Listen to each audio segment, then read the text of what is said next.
Hello everyone, ఈరోజు మనం HVAC system గురించి మాట్లాడుకుందాం. హెచ్విఏసి అంటే హీటింగ్, వెంటిలేషన్, ఎయిర్ కండిషనింగ్ అని చెప్తాము. ఓకేనండి.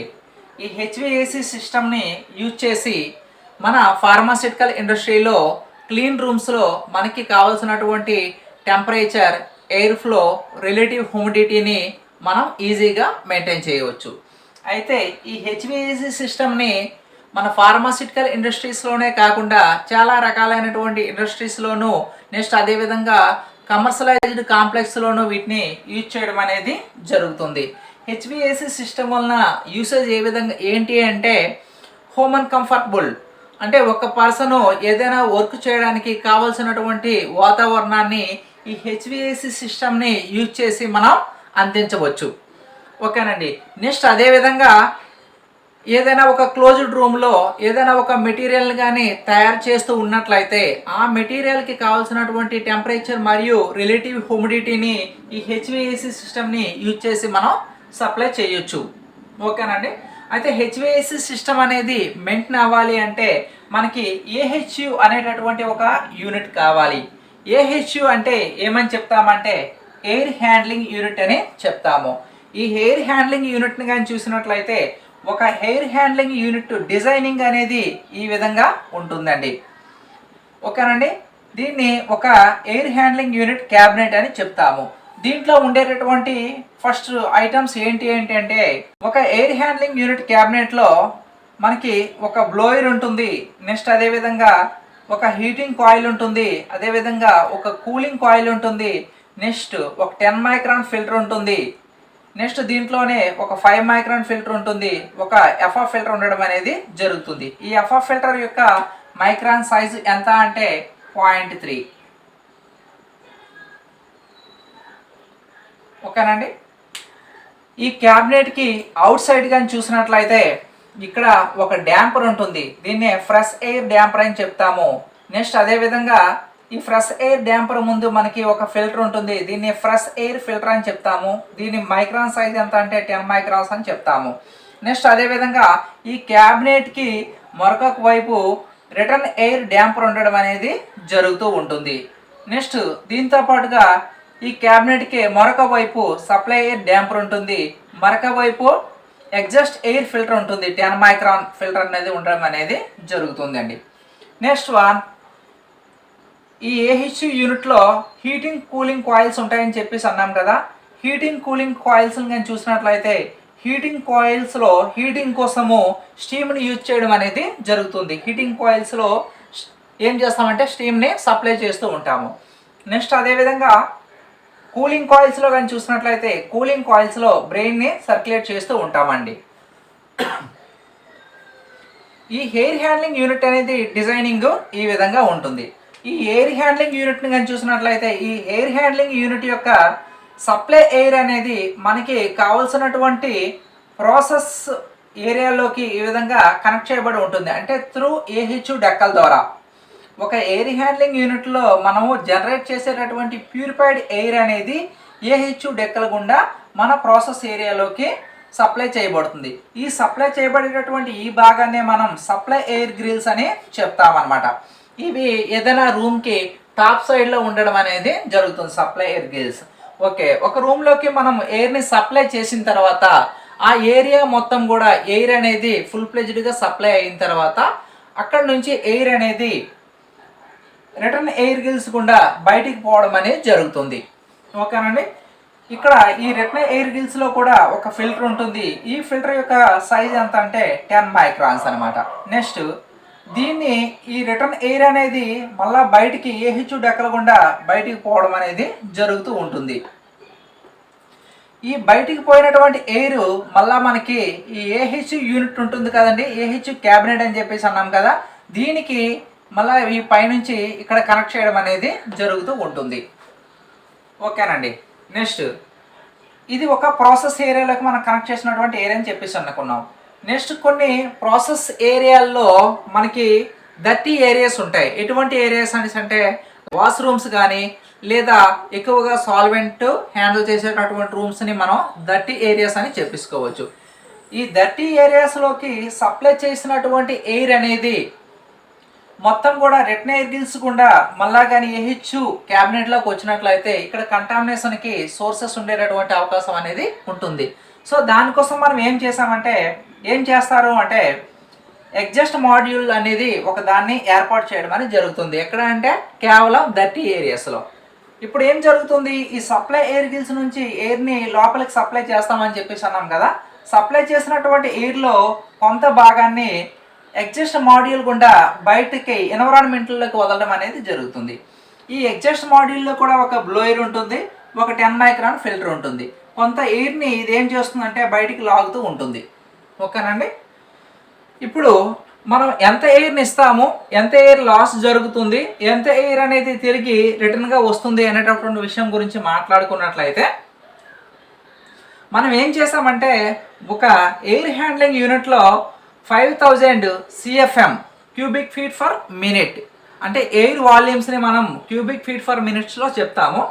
ఒక ఎయిర్ హ్యాండ్లింగ్ యూనిట్లో మనం ఏం చేసామంటే 5000 CFMని జనరేట్ చేసి మనం ఏం చేసామంటే AHU డెక్కల గుండా మనకి కావాల్సినటువంటి ప్రాసెస్ ఏరియాలోకి మనం ఎయిర్ని సప్లై చేసాం.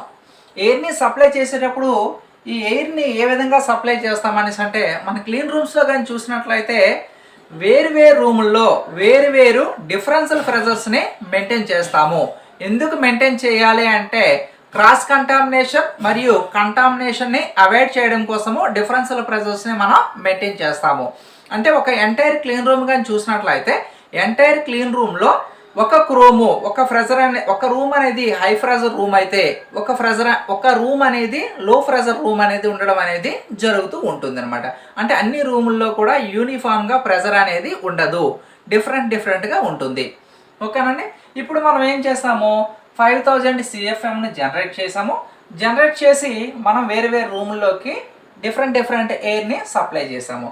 ఒక రూమ్లోకి 2376 CFMని, ఒక రూమ్లోకి 2624 CFMని సప్లై చేసాం. సప్లై చేసిన తర్వాత ఏమవుతుంది, ఈ సప్లై ఎయిర్ గిల్స్ గుండా మనకు కావాల్సినటువంటి రూమ్లోకి ఎయిర్ ఎప్పుడైతే సప్లై అవుతుందో సప్లై అయిన తర్వాత ఏమవుతుందంటే రూమ్ మొత్తం ఆక్యుపై చేసిన తర్వాత రిటర్న్ ఎయిర్ గిల్స్ గుండా బయటికి పోవడం అనేది జరుగుతుంది అనమాట. చూడండి, ఇప్పుడు మనం ఏం చేసాం, ఈ రూమ్ చూసినట్లయితే ఈ రూమ్లోకి 2376 CFMని పాస్ చేస్తే మనకి రిటర్న్ ఎయిర్ గిల్స్ గుండా వచ్చేటటువంటి ఎయిర్ ఎంత ఉంది, 2319 CFM ఉండడం అనేది జరిగింది. అంటే ఇక్కడ కొంత లాస్ జరిగింది. ఫర్ ఎగ్జాంపుల్ కింద ఇక్కడ ఇది 30 ఏరియా అనుకుందాం. 30 ఏరియా అనుకుంటే కొంత ఎయిర్ని ఎన్విరాన్మెంట్లోకి పాస్ చేస్తూ ఉంటామన్నమాట. సో ఇక్కడ కొంత ఎయిర్ అనేది లాస్ జరగడం అనేది జరిగింది. నెక్స్ట్ ఈ రూమ్లోకి ఎంత సప్లై చేసాం, 2624 CFMని సప్లై చేస్తే ఈ రిటర్న్ రైజెస్ కూడా ఎంత వచ్చింది, 2361 CFM వచ్చింది. ఓకేనండి. అయితే ఇక్కడ మనకి ఏం జరిగింది, ఇక్కడ అయితే ఎగ్జిస్ట్ మాడ్యూల్ని యూజ్ చేసాము, లాస్ జరిగింది. ఇక్కడ మరి ఏం జరిగింది, ఎందుకు లాస్ జరిగింది అనేసి అంటే మనం ఏం చేస్తాము, మనం పనిచేసేటటువంటి ప్రాసెస్ ఏరియాలో కొంత ఎయిర్ని హ్యూమన్ కన్జంప్షన్ మనం తీసుకోవడం అనేది జరుగుతూ ఉంటుంది. నెక్స్ట్ అదేవిధంగా డోర్స్ మనం ఓపెన్ చేస్తూ ఉంటాం. అంటే మ్యాన్ మూమెంట్ ఏరియా లోపలికి ఎంటర్ అయ్యేటప్పుడు కానీ లేదా ఎగ్జిస్ట్ అయ్యేటప్పుడు కానీ మనం డోర్స్ని ఓపెన్ చేయడం అనేది జరుగుతుంది. అప్పుడు ఆ ఓపెన్ క్లోజింగ్లో కొంత ఎయిర్ అనేది ఎన్విరాన్మెంట్లోకి పోవడం అనేది జరుగుతూ ఉంటుంది అనమాట. అక్కడ ఆ విధంగా కూడా కొంత ఎయిర్ అనేది లాస్ అవుతుంది. సో మనకి ఫైనల్గా మనం 5000 CFMని పాస్ చేస్తే మనకి ఒక ఏరియా నుంచి అవుట్ ఎంత వచ్చింది, 2319 CFM వచ్చింది.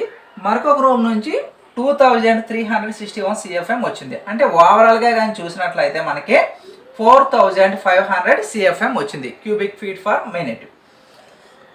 ఓకేనండి. ఇప్పుడు ఈ వచ్చినటువంటి రిటర్న్ ఎయిర్ మళ్ళీ దేనికి కలపడిందండి, ఈ AHU యూనిట్కి కలపడం అనేది జరిగింది. ఇక్కడ ఒక రిటర్న్ ఎయిర్ డ్యాంపర్ ఉండడం అనేది జరుగుతుంది అనమాట. ఓకేనండి. దీన్ని కూడా మనకి అడ్జస్ట్ చేసి రిటర్న్ ఎయిర్ అనేది ఎంత పర్సంటేజ్ కావాలి, ఏ ఫ్లోలో కావాలి అనేటటువంటి దాన్ని లోపల తీసుకోవడం జరుగుతుంది ఈ వాల్ని అడ్జస్ట్ చేసి.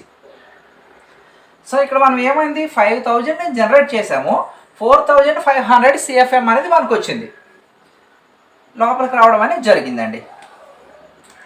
కానీ మనం కంటిన్యూషన్గా ఎంత మెయింటైన్ చేయాలి, 5000 మెయింటైన్ చేయాలి. అప్పుడు ఏమవుతుంది అనేసి అంటే రిమైనింగ్ పర్సంటేజ్ ఆఫ్ ఎయిర్ని ఈ విధంగా ఫ్రెష్ ఎయిర్ ఫిల్టర్ ద్వారా లోపలికి తీసుకోవడం అనేది జరుగుతూ ఉంటుంది. ఓకేనండి. ఈ రిమైనింగ్ 500 కూడా అప్పుడు ఏమవుతుంది, ఫ్రెష్ ఎయిర్ ఫిల్టర్ నుంచి లోపలికి వస్తుంది. లోపలికి వచ్చి ఇలాగ మళ్ళా ఇక్కడ ప్యూరిఫై అయ్యి same 10 micron heating cooling coils కూడా ట్రావెల్ చేసి, బ్లోయర్ సక్ చేస్తుంది కదా 5 మైక్రాన్ ద్వారా ట్రావెల్ చేసి, ఎఫ్ఆ ఫిల్టర్ కూడా ట్రావెల్ చేసి మళ్ళీ సప్లై ఎయిర్ డ్యాంపర్ నుంచి బయటికి పోవడం అనేది జరుగుతుంది. బయటికి పోయి AHU డొక్కలు కూడా మళ్ళీ కావాల్సినటువంటి ప్రాసెస్ ఏరియాలోకి రావడం జరుగుతూ ఉంటుంది. ఈ విధంగా మనకి ఎయిర్ ప్రెజర్ బ్యాలెన్సింగ్ అనేది ఇక్కడ జరుగుతూ ఉంటుందండి. నెక్స్ట్ ఇక్కడ ఒక యూనిట్ చెప్పాం ఏంటంటే exhaust air filter. For example కింద మనకి ఇక్కడ 5000 కంటే ఎక్కువ అనేది వచ్చేసింది. ఒకవేళ వచ్చినట్లయితే ఇక్కడ కూడా మనకి ఏమవుతుంది అనేసి అంటే కొంత పర్సంటేజ్ అనేది బయటికి పోవడం అనేది జరుగుతుంది. ఒకవేళ 5000 కంటే ఎక్కువ వచ్చినట్లయితే దీన్నే ఎగ్జాస్ట్ ఎయిర్ ఫిల్టర్ అని చెప్తాం. ఇది కూడా ఇక్కడ 10 మైక్రాన్స్ ఉండడం అనేది జరుగుతూ ఉంటుంది. ఓకేనండి. ఇది ఎయిర్ హ్యాండ్లింగ్ యూనిట్. ఇక్కడ మనకి కీ రోల్ ప్లే చేసేటటువంటిది ఏంటి అంటే HEPA filter, HEPA. HEPA means high efficiency particulate air filter. దీని మైక్రాన్ సైజ్ ఎంత ఉంటుంది అంటే 0.3 మైక్రాన్ ఉంటుంది. నెక్స్ట్ అదేవిధంగా దీని ఎఫిషియన్సీ సామర్థ్యత 99.97% ఉండడం అనేది జరుగుతూ ఉంటుంది. ఓకేనండి. ఇక్కడ ఫర్ ఎగ్జాంపుల్ కింద మనకి ఈ రూముల్లో 22 డిగ్రీస్ సెంటీగ్రేడ్ టెంపరేచర్ కావాలి. నెక్స్ట్ అదేవిధంగా RH అనేది రిలేటివ్ హ్యూమిడిటీ అనేది 40 కావాలి. మనకి as for clean room standards ప్రకారం అయితే మనకి టెంపరేచర్ అనేది నాట్ మోర్ దాన్ 25. నెక్స్ట్ అదేవిధంగా రిలేటివ్ హ్యూమిడిటీ అనేది నాట్ మోర్ దెన్ 60. కానీ మనకి ఒక ప్రోడక్ట్ రిక్వైర్మెంట్ ప్రకారము టెంపరేచర్ అనేది 22 డిగ్రీస్ కావాలి. నెక్స్ట్ అదేవిధంగా రిలేటివ్ హ్యూమిడిటీ అనేది 40% కావాలి. రిలేటివ్ హ్యూమిడిటీ మీన్ గాలిలో ఉండేటటువంటి తేమ శాతము. ఓకేనండి. ఇప్పుడు మనం ఏం చేస్తాము, ఈ టెంపరేచరు ఈ రిలేటివ్ హ్యూమిడిటీ కావాలి అంటే మనం ఏం చేయాలి అంటే ఇక్కడ హీటింగ్ కూలింగ్ కాయిల్స్ ఉన్నాయి కదా, హీటింగ్ కూలింగ్ కాయిల్స్లో మనం ఏం చేస్తామంటే అడ్జస్ట్మెంట్ చేస్తాము. హీటింగ్ కానీ కూలింగ్ కానీ అడ్జస్ట్ చేస్తాము. ఇక్కడ సెన్సార్స్ ఉంటాయి. ఈ సెన్సార్స్ని యూజ్ చేసి మనకు కావాల్సినటువంటి సెట్ పాయింట్స్ని ఇక్కడ చేంజ్ చేసి లేదా డ్యాంపర్స్ని అడ్జస్ట్ చేసి ఇక్కడ ఫ్లో రేట్ని ఇక్కడ హీటింగ్ కూలింగ్ పర్సంటేజ్ వాల్స్ని చేంజ్ చేస్తే మనకి కావాల్సినటువంటి టెంపరేచర్ మరియు రిలేటివ్ హ్యూమిడిటీ అనేది వస్తూ ఉంటుంది. అంటే ఒక AHU యూనిట్ని యూజ్ చేసి మనకి టెంపరేచర్ లోయర్ సైడ్ అంటే లోయర్ సైడ్, హైయర్ సైడ్ అంటే హైయర్ సైడ్, అదేవిధంగా రిలేటివ్ హ్యూమిడిటీ కూడా లోయర్ సైడ్ అంటే లోయర్ సైడ్ లేదా హైయర్ సైడ్ అంటే హైయర్ సైడ్ కావాల్సినటువంటి విధంగా మనం సెట్ చేసుకోవచ్చు. ఇది AHU ఎయిర్ హ్యాండ్లింగ్ యూనిట్ అన్నమాట. ఓకేనండి. నెక్స్ట్ ఈ ఎయిర్ హ్యాండ్లింగ్ యూనిట్లో ఈ సప్లై ఎయిర్ గిల్స్ నుంచి ఎయిర్ని సప్లై చేస్తూ ఉంటామన్నాం కదా, ఇది ఒక్కొక్క రూమ్కి ఒక్కొక్క విధంగా ఉంటుంది. అంటే ఇందుకు చెప్పేసుకున్నాం, ఒకటి హై ప్రెజర్ రూమ్ అయితే ఒకటి ఖచ్చితంగా లో ప్రెజర్ రూమ్ ఉండాలి. ఎందుకంటే క్రాస్ కంటామినేషన్ మరియు కంటామినేషన్ అవాయిడ్ చేయడం కోసము. ఓకేనండి. నెక్స్ట్ సెక్షన్లో మనం రూమ్స్లో డిఫరెన్షియల్ ప్రెజర్స్ని ఎందుకు మెయింటైన్ చేయాలి, నెక్స్ట్ అదేవిధంగా క్లీన్ రూమ్స్లో at that same time 2 doors అనేవి ఎందుకు ఓపెన్ చేయకూడదు, నెక్స్ట్ క్లీన్ రూమ్లో క్రాస్ ఓవర్ బెంచ్ని ఎందుకు యూజ్ చేస్తారు, నెక్స్ట్ గవర్నింగ్ ప్రొసీజర్ని ఎందుకు ఫాలో అవ్వాలి అనేటటువంటి విషయం గురించి డిస్కస్ చేసుకుందాం. ఫ్రెండ్స్, నా వీడియోస్ కానీ మీకు నచ్చినట్లయితే నా వీడియోస్ని లైక్ చేయండి. నెక్స్ట్ ఫస్ట్ టైం మన ఛానల్ కానీ చూసినట్లయితే మన ఛానల్ని సబ్స్క్రైబ్ చేసుకోండి, మీ ఫ్రెండ్స్కి ఫార్వర్డ్ చేయండి. మీకు ఏమైనా డౌట్స్ కానీ ఉన్నట్లయితే నాకు కామెంట్ బాక్స్లో తెలియజేయండి. ఫ్రెండ్స్, నెక్స్ట్ అదేవిధంగా నాకు కామెంట్ వచ్చింది ఏంటి అంటే లామినార్ ఎయిర్ ఫ్లో లాస్ట్ సెక్షన్లో టర్బులెంట్ ఎయిర్ ఫ్లో గురించి చెప్పడం అనేది జరిగింది. ఓకేనండి. టర్బులెంట్ ఎయిర్ ఫ్లో అంటే ఏంటి, లామినార్ ఎయిర్ ఫ్లో అంటే ఏంటి అడగడం అనేది జరిగింది. నెక్స్ట్ సెక్షన్ నేను చెప్పేటప్పుడు టర్బులెంట్ ఎయిర్ ఫ్లో అంటే ఏంటి, లామినార్ ఎయిర్ ఫ్లో అంటే ఏంటి అనేటటువంటి విషయం గురించి మీకు క్లియర్గా నేను ఎక్స్ప్లెయిన్ చేస్తాను. Okay, thanks for watching.